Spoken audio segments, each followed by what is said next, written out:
efendim? Eksi birde mi? Eksi Evet, birde de. sola dönün 10.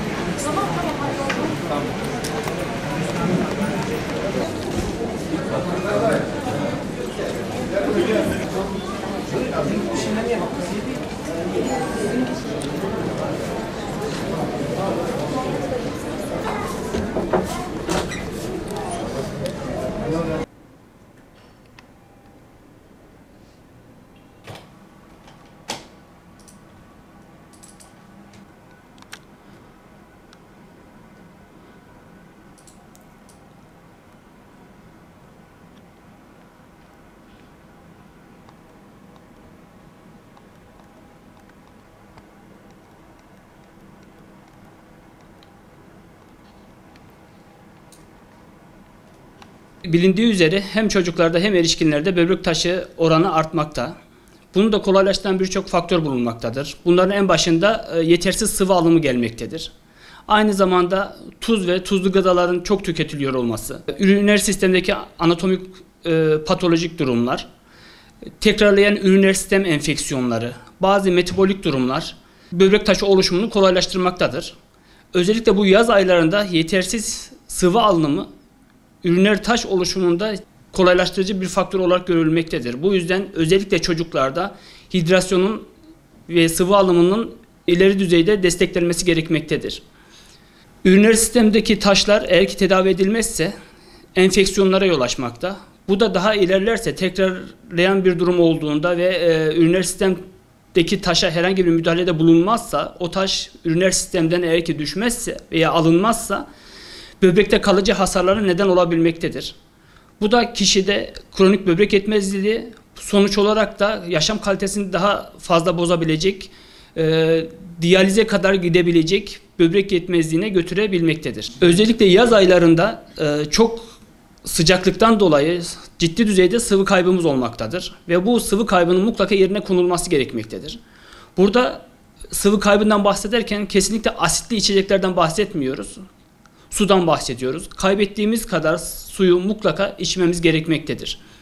Normalde bir insanın günde 1,5-2 litre su içmesi gerekmektedir. Ama bu kişinin kaybettiği sıvıya göre artırılabilmektedir. Özellikle yaz aylarında yine vurgulamak istiyorum. Terlemeyle çok daha fazla sıvı kaybettiğimiz için bu oranı biraz daha artırmamız gerekebilecektir ki zaten vücut su kaybettikçe kendisi susama hissini ortaya çıkaracak ve su alımını uyaracaktır. Böbrekler için yaz aylarında evet su alımı, daha doğrusu sıvı alımı önemli bir yer tutmaktadır. Sıvı alımı hem böbrek fonksiyonlarının iyi çalışmasına neden olacak, aynı zamanda üriner sistemdeki enfeksiyonun oluşumunu engelleyecektir. Bununla beraber taş oluşumu da hidrasyonla beraber, sıvı alımıyla beraber taş oluşma riski de azalacaktır. Böbrek sağlığını koruyabilmek için yeterli kadar sıvı alımı önemli yer tutmakta. Böbreğe zararlı olan gereksiz ilaçların kullanımından uzak durmamız gerekmekte ve hijyene çok dikkat etmemiz gerekmektedir. Diyetimizde kesinlikle tuzu ve tuzlu gıdaları azaltmamız gerekmektedir. Özellikle çocuklarda işlenmiş gıdalar, cips gibi tuzlu gıdalardan, abur cuburlardan gerçekten uzak durmamız gerekmektedir. Bu yüzden böbrek taşı oluşumunu ve böbrek sağlığını korumak için bu özellikle durumlara dikkat etmemiz gerekmektedir. Ve tekrarlayarak şunu söylemek istiyorum. Yaz aylarında kaybettiğimiz sıvıyı mutlaka yerine koymamız gerekmektedir. Sıvı alımına çok dikkat etmemiz gerekmektedir. Bilindiği üzere bazı ilaçlar eczaneden direkt alınabilmektedir. Özellikle halkımız herhangi bir ağrı durumunda ağrı kesiciler çok kullanmakta.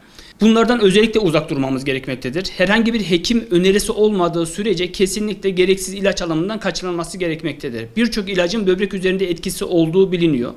Bunların başında yine tekrarlayarak söylüyorum, ağrı kesiciler ön planda görülmekte, antibiyotikler ön planda görülmekte. Bu yüzden eğer ki bir hekimin önerisi değilse mümkün olduğu kadar kullanmamaya dikkat edelim. Şimdi kronik böbrek hastalığına gidişat genelde sinsidir. Son evreye gelene kadar semptom vermeyebilir.